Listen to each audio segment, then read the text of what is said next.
sexy in her.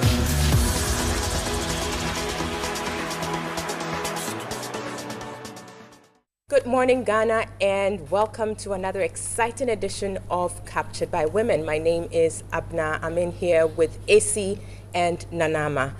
As usual, we have a number of topics lined up for discussion, and we'll be going straight into it. But quickly, let me announce our sponsors. We are kindly sponsored by Grand Rice Company Limited, producers of Leap Tomato Paste, and Tinatet Herba, producers of Tinatet Tomac Mixture and Venicare. So today, what do we have for discussions? We'll start off on the spin, looking at Galamsey, indeed the fight against Galamsey, but this time we're looking at the President's decision to set up a committee to look into alternative jobs or livelihoods for Galamsey workers. What are the likely fallouts of this decision? Are there any positives or downsides to this? We'll be looking at that. On Big Bang 1, we'll turn our attention to the impact of proliferation of small arms in Ghana. A number of incidents have happened that has brought this issue to the fore. We will be discussing this with an authority on this area. And then lastly, we'll turn our attention to the unending picketing of some groups of teachers who are complaining about unpaid salaries for a period of 8 months and more. These are the issues we've lined up for today's discussions. As usual, it promises to be exciting on the show. We'll take a break. When we come back, we go straight into the spin, where we look at the fight against Galamsey. We'll be right back.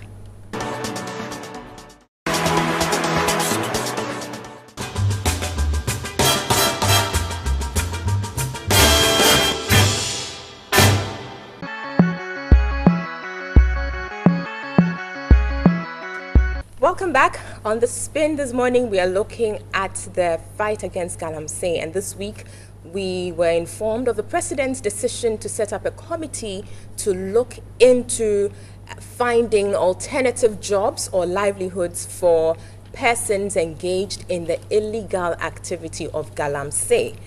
A number of thoughts have been put to this issue. We are also adding our voice to this. Ladies, what do you think? Interesting. Well, I think it is interesting, of course, with the fight against illegality and the Galamsey issues. So it's illegal mining, and they're finding alternatives for these people, because definitely when they move out of doing what they're used to doing, they need to find something else to bring some money home and take care of family. However, my problem or my issue is, why are we putting so much weight on finding alternative livelihood for them? Because you're doing a wrong thing and you're just being asked to do right, and then life moves on. It's, for me, akin to certain groups then coming out to say, why don't we say then all armed robbers should stop what they're doing, they should just come forward, we're going to find alternative livelihoods for them. They know what they're doing is bad, and so if we've come together as a nation to stop it, I'm not saying we shouldn't fight. It's just, for me, another way of saying you're finding jobs for unemployed people.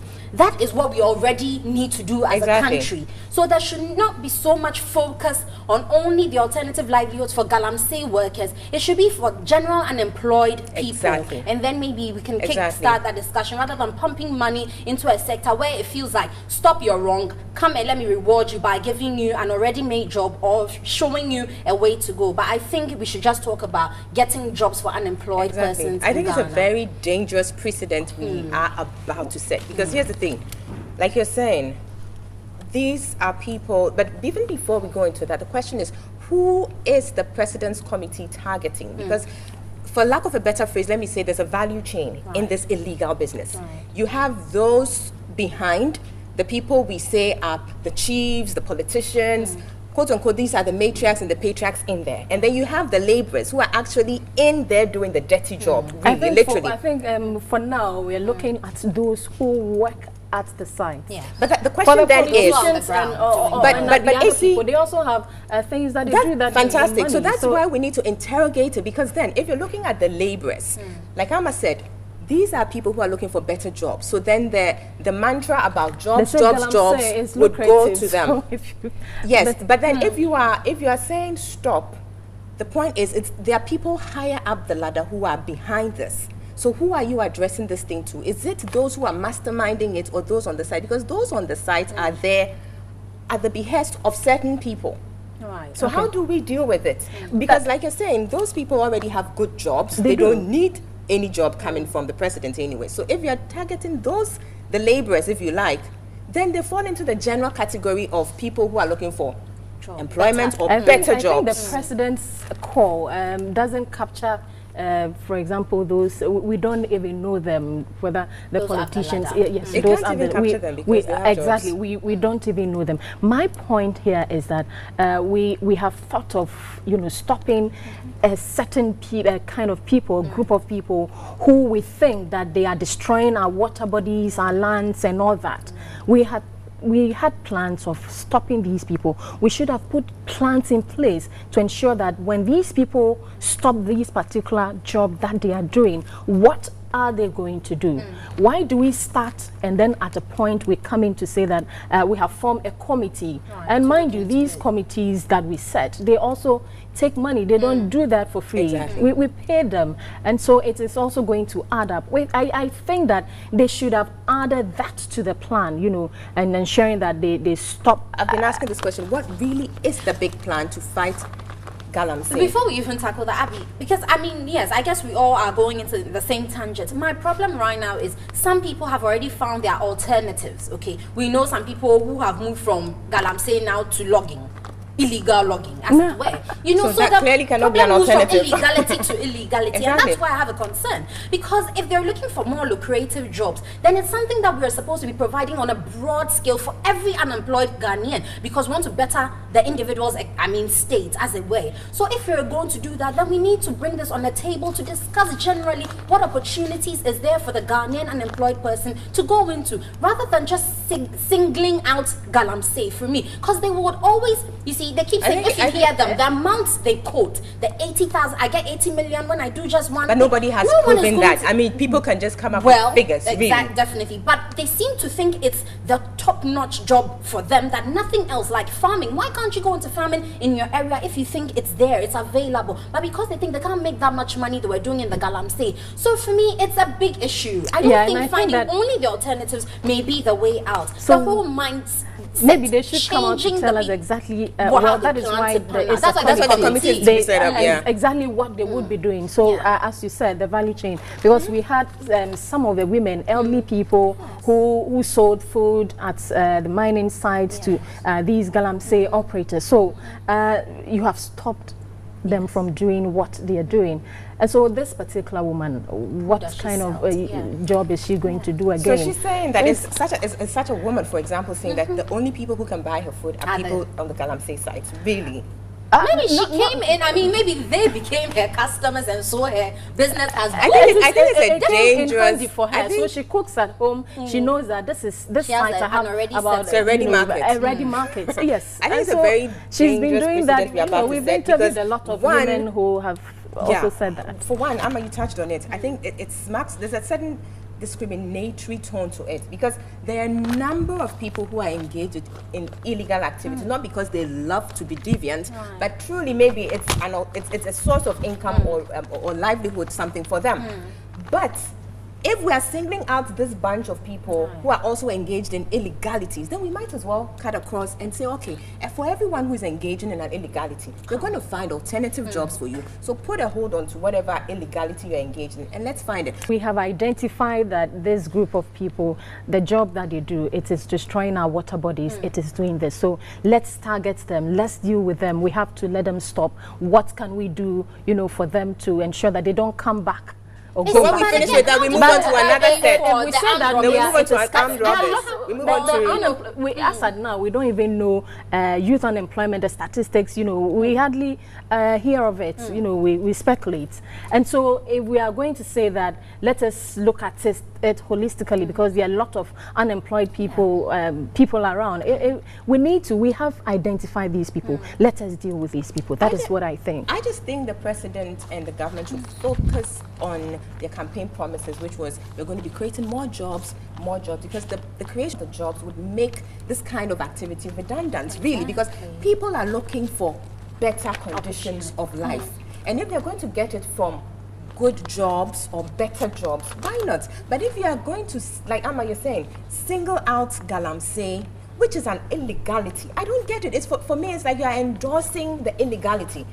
A bit, yeah. And it's like, that's why I have my fear is you're opening the floodgates. So next time, somebody who sets up shop on the pavement in Accra, and we know this. I mean, AMA goes out to demolish certain structures. They're like, put a human face to it, put a human face to it, and the government will set up another committee. Let's find alternative jobs for these people.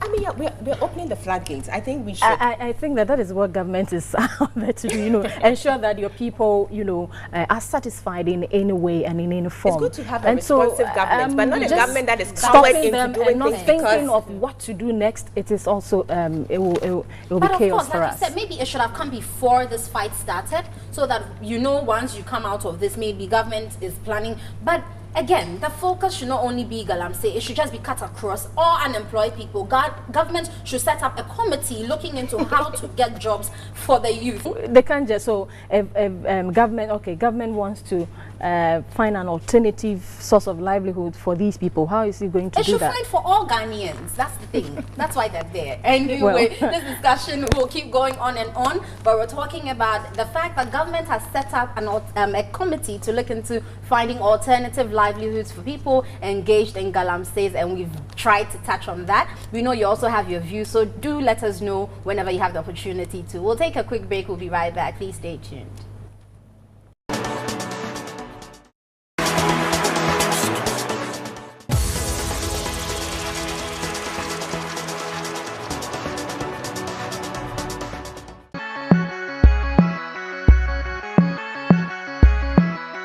Welcome back. So this week we were rocked with the news of armed robbery and proliferation of small arms, especially in an area, Tatale in Ghana, in the northern part of Ghana.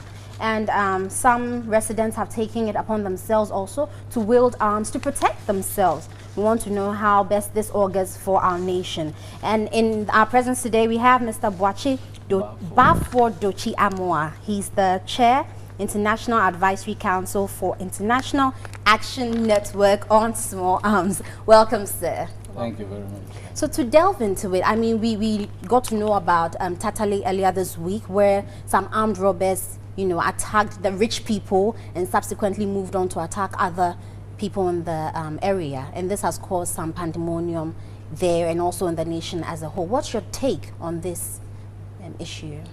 Well, I think this issue reminds us of the fact that the campaign we have been waging as civil society for many years, that government needs to take measures to take arms away from civilians, is still a problem we need to address. And so, yes, it's a wake-up call for action again. But Mr. Amwa, on that note, you say take arms from civilians, but I do know that in certain quarters, we've heard of retired personnel who still have their arms, you know, they take it home on retirement. Is that the right way to go? Is it allowed in Ghana? Well, this is Ghana for you. There are a lot of things that we do in this country which, in my view, are not right, but we do them. And we need to address this issue because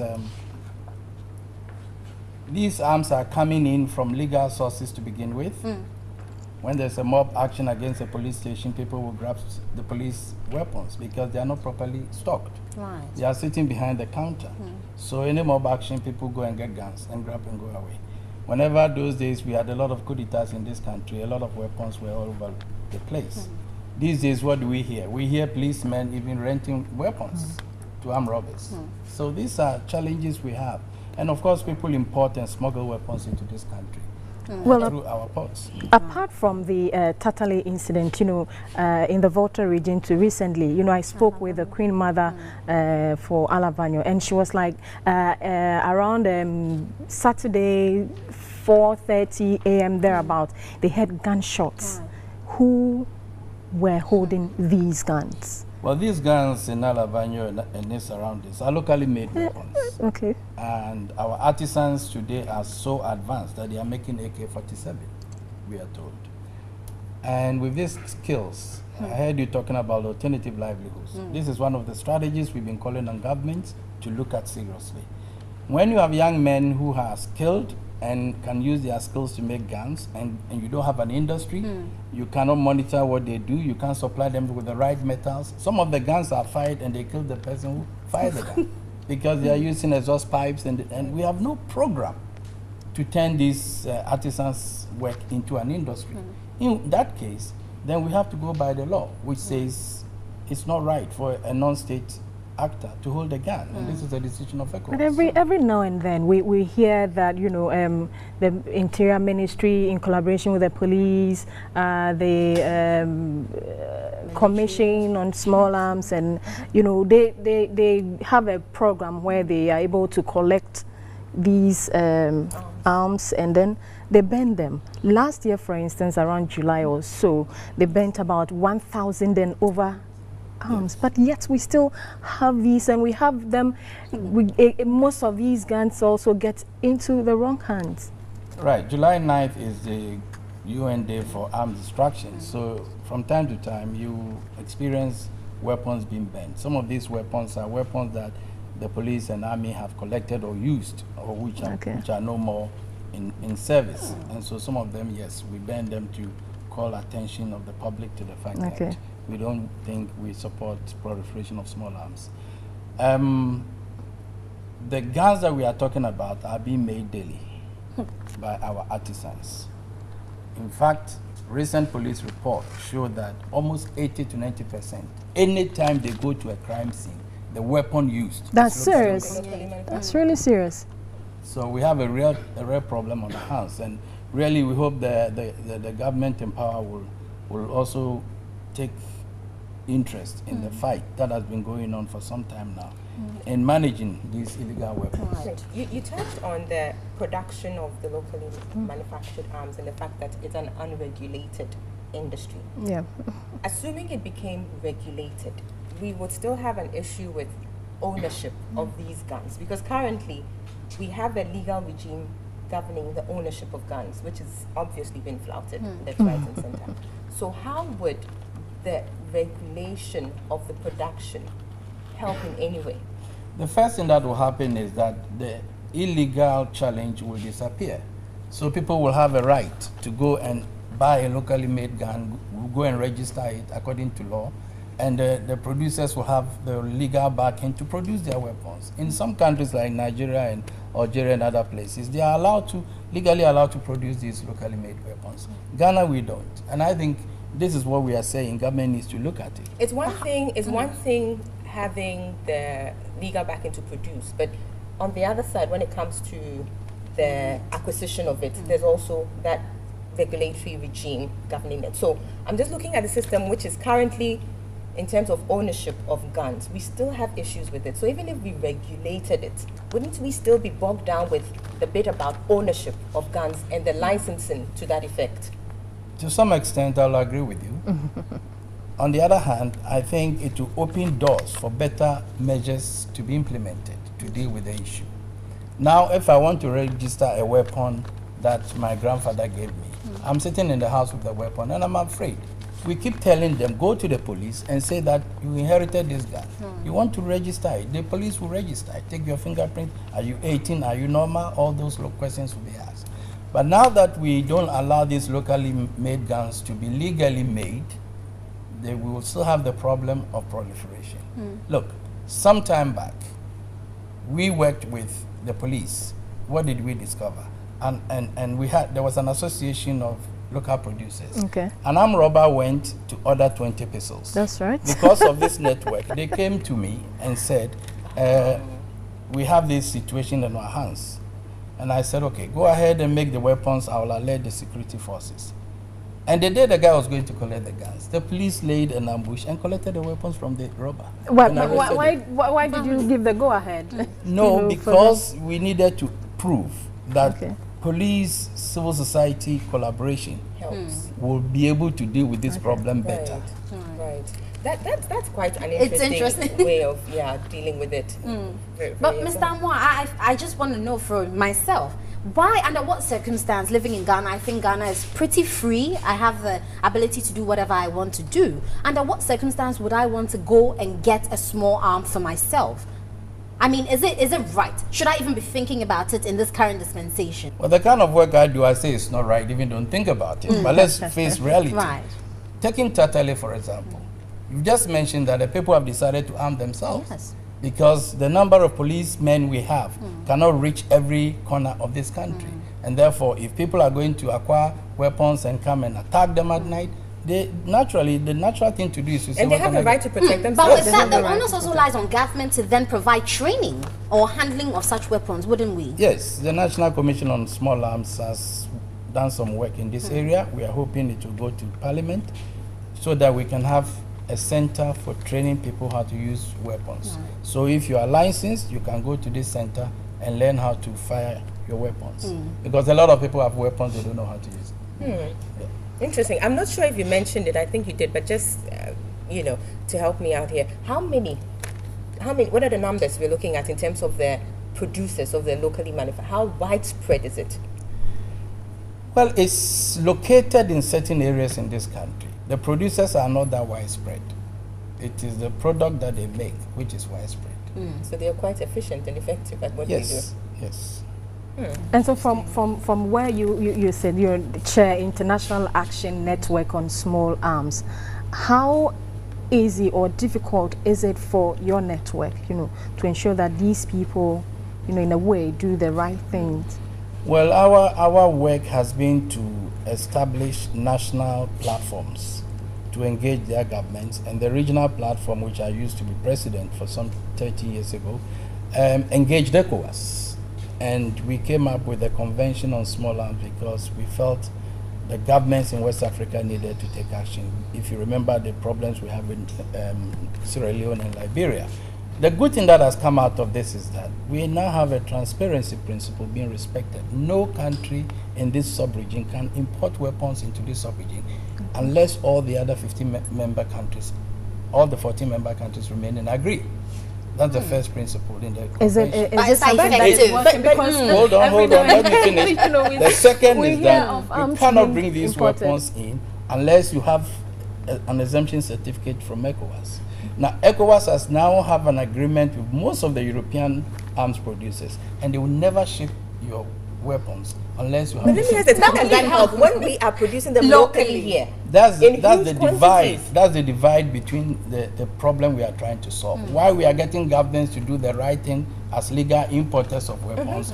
We have these artisans who have also acquired the skill because the law said that they could repair weapons when the colonial masters were here, and they have repaired and repaired and repaired, and now now they're they're turning manufacturers. into manufacturers. And we are not looking at it at all. And I'm saying government should really take interest in this issue of production. And how the should local government deal with it? Well, the Minister of Interior has the responsibility to resource the National Commission on Small Arms to begin with, because the National Commission has tried to have dialogue with the association of these artisans, and they were ready to do things differently if we could assist. We said, look, go to Ministry of Health. These artisans can make the screens that doctors need to talk to patients when they are examining patients. Right. These artisans can make plowshares in the agricultural sector. So why is it that we will import plowshares or we import screens just because of some percentage somebody will get or what? Instead of contracting these local guys. And once the money is there, why would they produce the weapons? It goes back to what you were saying. It's a question of economics. Alternative livelihoods, clearly. How easy is it for, I'm sure those who indulge in it know themselves, so they have a network amongst themselves on how to access it. But how easy would it be for the person who manufactures to identify that this person coming to buy these set of weapons is going to use it for a bad, activity? Well, that you will never know. But if the regulation is put in place, then I, as the local manufacturer, will keep records of who has come to buy weapons. Very well. And we will have to have them to use the ECOWAS marking of weapons scheme. So that if the weapon is used anywhere or the bullet is used anywhere, we can trace it. So as it stands now, if you want to purchase a small arm, are there any questions? Is there any form you fill, or you just walk in like you're going to buy meat at the market and I'm buying this amount? For the underground, no questions asked. If you have the right connections, you will have access to your weapon immediately. The legal ones, if you want to bring in a pistol, you have to write to the Minister of Interior, who will give you the permission to bring the weapon in. And when the weapon comes, you won't get it until you go to the police, and they will do all the checks and the writings and the registration. Then they give you your weapon. This seems to do the right thing has a lot of bureaucracy, but to do the wrong, it's just I know course, you, it's yes. Easier, it's easier to destroy Word than of to mouth. build. But in so- terms of numbers, do we know these local manufacturers? Do we know them in terms of numbers? So Oh, we know them, but I cannot give you a count to say maybe 500 of them currently. But there are many.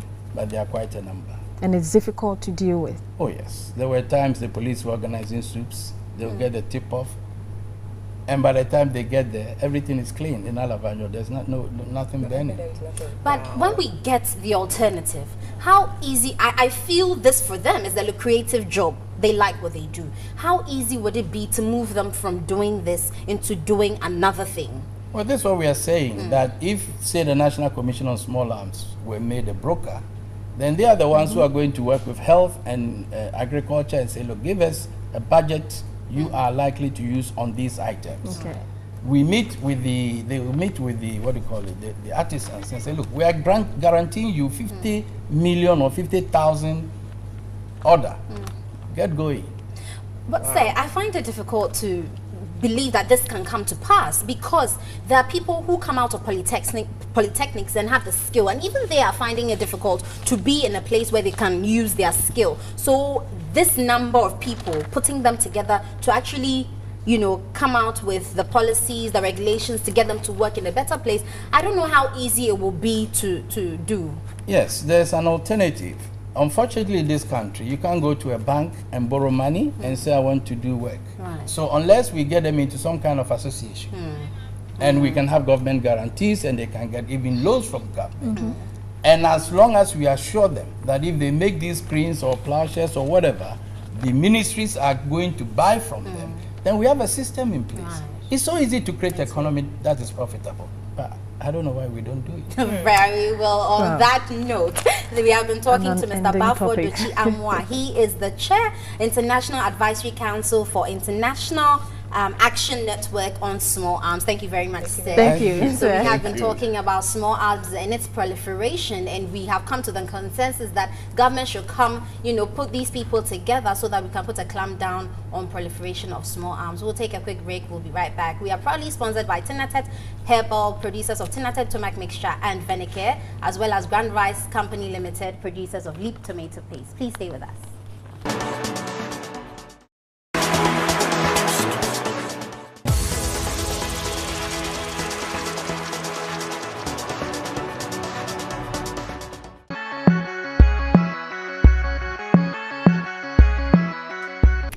Hello and welcome back. Very interesting topics that we have gone through already, and we have another issue at hand to deal with. It has to do with teachers, consistent protest at the Ministry of Education. We really want to know why.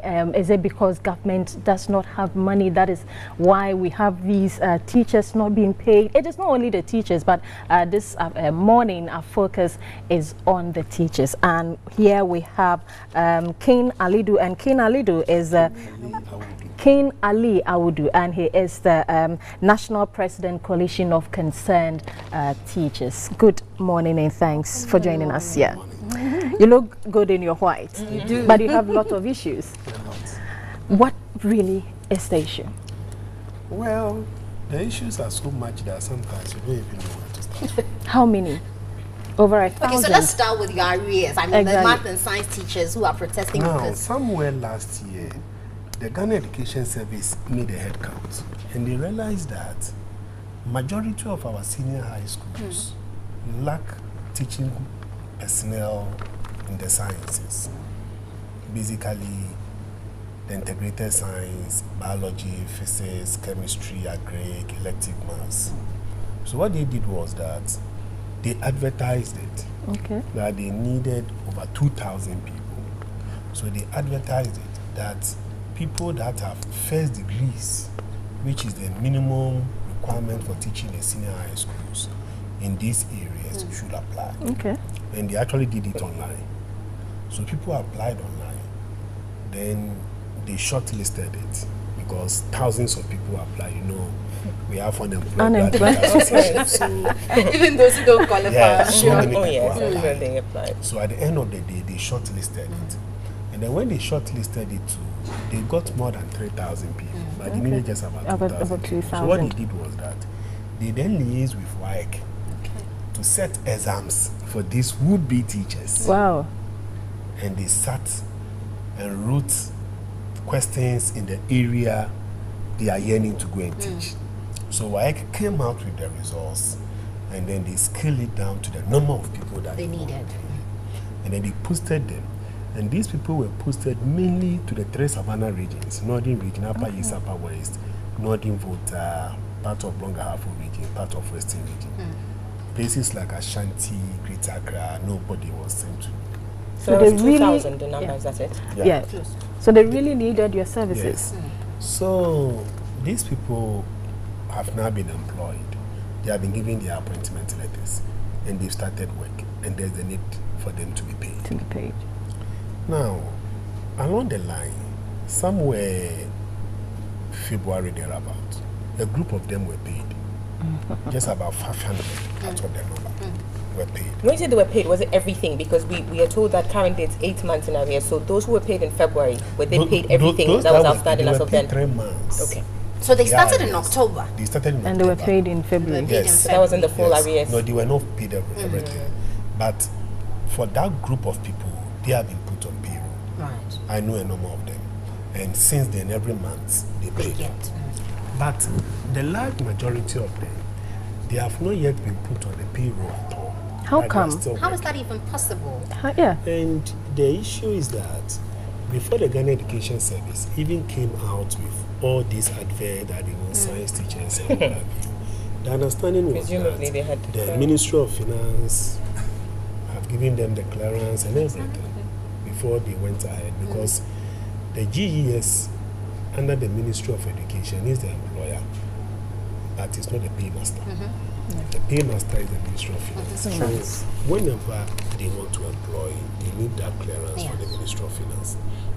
But for that person who needs the job, he or she doesn't care about financial clearance. Definitely. What Because he you cares asked, about is that you have advertised the vacancy and I've applied for it.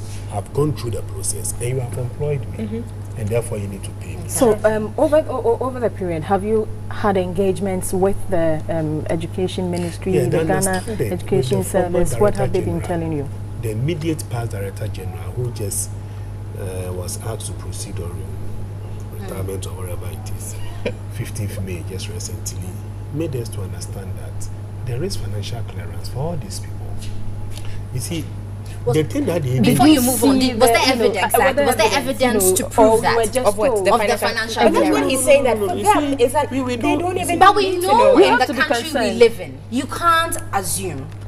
I mean, I bear with you what's going on, but we know there are certain procedures, because I, for one, know that even though you know you're supposed to get financial clearance before you even start working, it doesn't happen in the real scenario. So I just want to know, as a group collectively, was there at any point in time that you sought to find evidence to the fact that your names were on payroll or you had been given that clearance? Let me just No, ask it's a question the here fa- in respect of that. What would be the what would be different if they found out that there was clearance? I'm just trying to understand.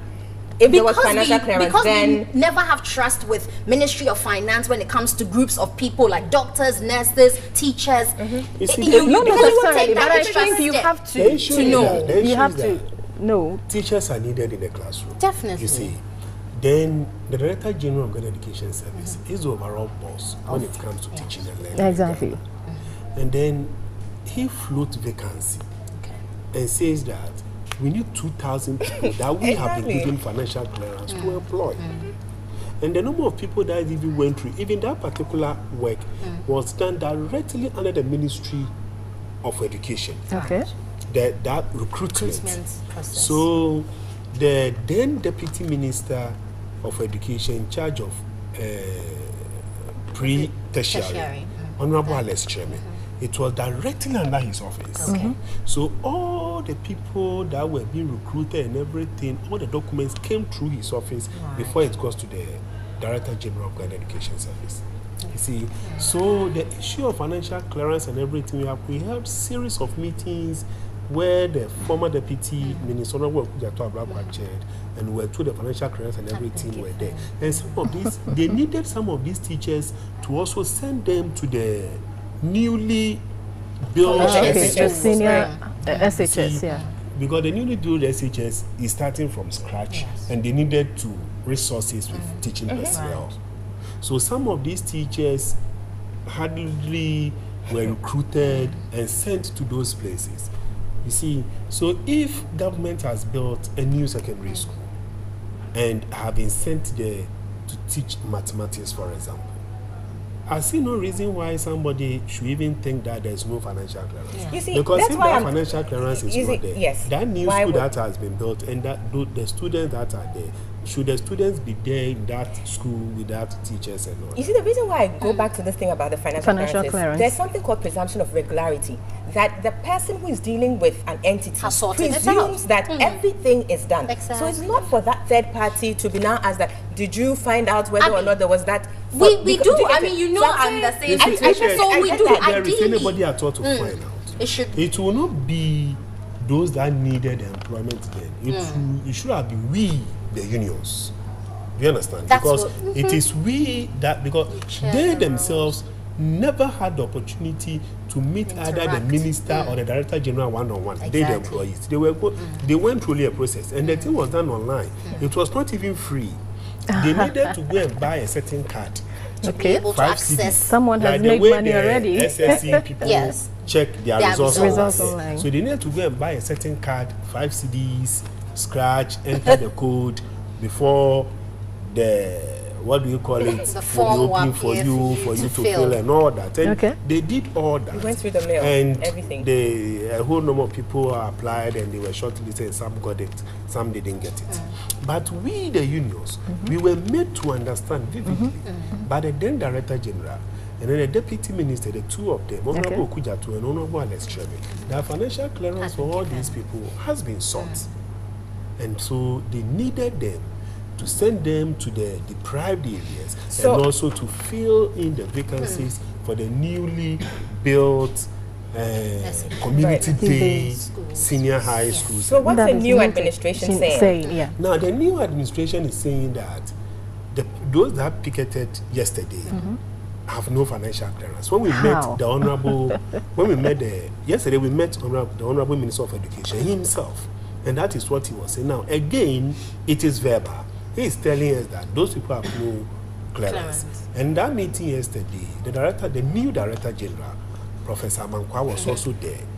And what he is seeking to do right now is that he said he has written to the Ministry of Finance to attend to their plight. So when the people came to picket, according to him, the Minister of Education, what he did is to show to the group the steps he has taken Right. when he took office to resolve The issues their at predicament and other things. So he has to show them copies of the letters he has written to the new Minister of Finance, Honorable Kenufuriate, and all that, the financial clearance to be released for them. So sometimes you just do not understand the entire Exactly. political That filmmaking. so I was going to come to that. I mean, before the old administration went, I'm sure you had some interactions with them. Were they able to pinpoint where the problem was? Why this financial clearance up to date has not been given, has not been issued? Have you been able to identify? You see, before the old administration left, they started a process of payment. The process of payment takes certain stages. Right. First, when you are posted, Okay. you have to come back to the Ministry of Finance, and then you do what they call biometric registration in the Ministry of Finance. They did all that for them. You have to do the biometric registration of the Ministry of Finance. Controller have to issue you with a staff ID. Then finally, your pay comes. Now, before December 7th, that they left, they had done these two major things. If you do not do the biometric registration Before December 7th, before the elections, or January 7th, that's That period. Before December 7th. before December December 7th, they did that. They did the biometric registration. No, they posted them before December because the academic year begins in September. So they posted them 1st October. And they posted them. So the appointment letter begins 1st October.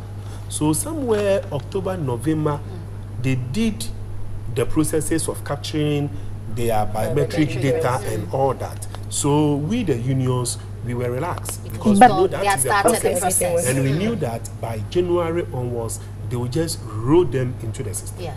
Unfortunately, new administration came, and then some few received yes, and the others that did not receive yes, the information we are getting right now is that they do not have financial clearance, and I don't see how.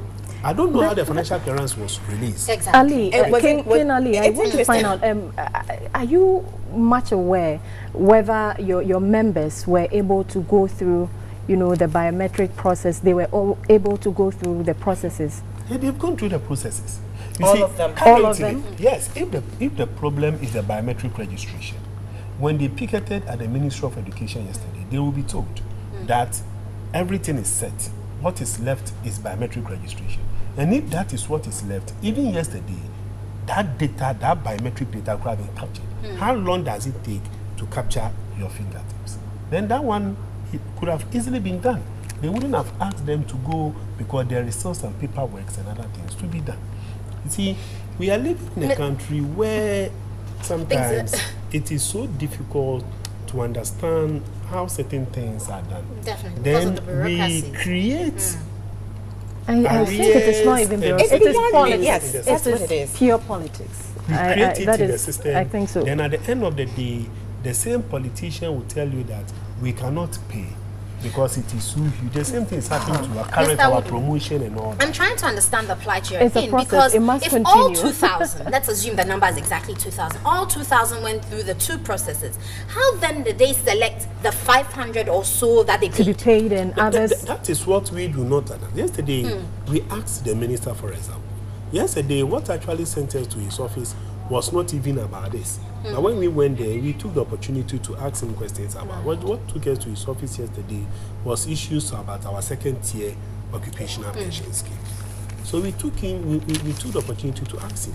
And what he was telling us is that the documentation that he has inherited indicates that the financial clearance that was given by the previous administration didn't cover Everyone.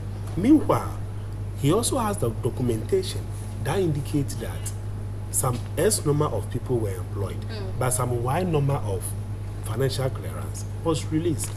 So it doesn't tally. It's really interesting and very difficult to bizarre. It doesn't understand. tally. Very So, difficult to You understand. see, the Ghana Education Service is such that in the 2017, I mean, people cannot impose themselves Yes. on the Ghana Education Service that And the Ghana- we are yes. your employees. Yeah. Exactly. and, can't and be, these so- people have appointment letters Yeah. signed by the Director General of Ghana Education Service.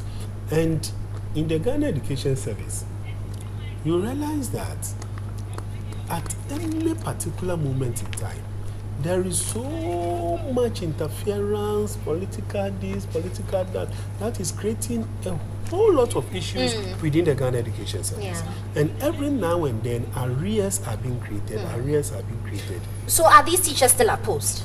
They are at post.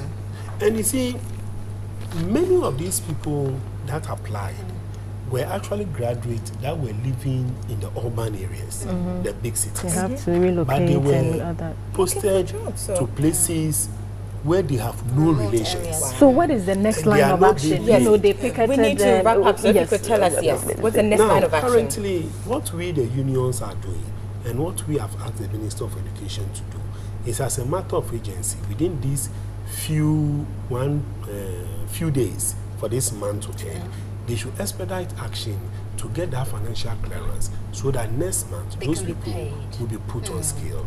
Other than that, if they come out the next time and they are making the noise and they are weeping, nobody should blame teacher unions if we decide to give them the full backing. Support.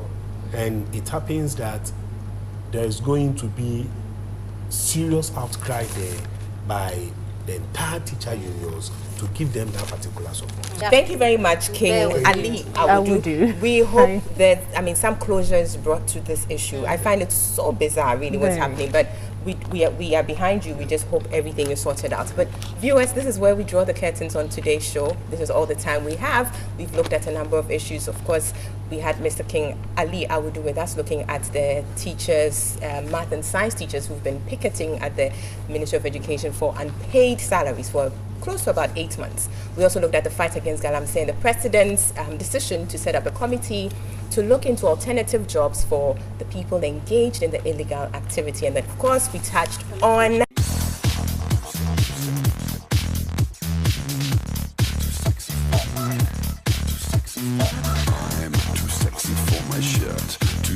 for my shirt, so sexy it hurts.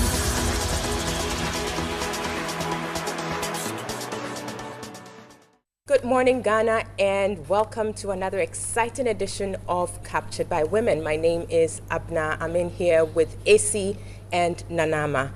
As usual, we have a number of topics lined up for discussion, and we'll be going straight into it. But quickly, let me announce our sponsors. We are kindly sponsored by Grand Rice Company Limited, producers of Leap Tomato Paste, and Tinatet Herba, producers of Tinatet Tomac Mixture and Venicare. So today, what do we have for discussions? We'll start off on the spin, looking at Galamsey, indeed the fight against Galamsey, but this time we're looking at the President's decision to set up a committee to look into alternative jobs or livelihoods for Galamsey workers. What are the likely fallouts of this decision? Are there any positives or downsides to this? We'll be looking at that. On Big Bang 1, we'll turn our attention to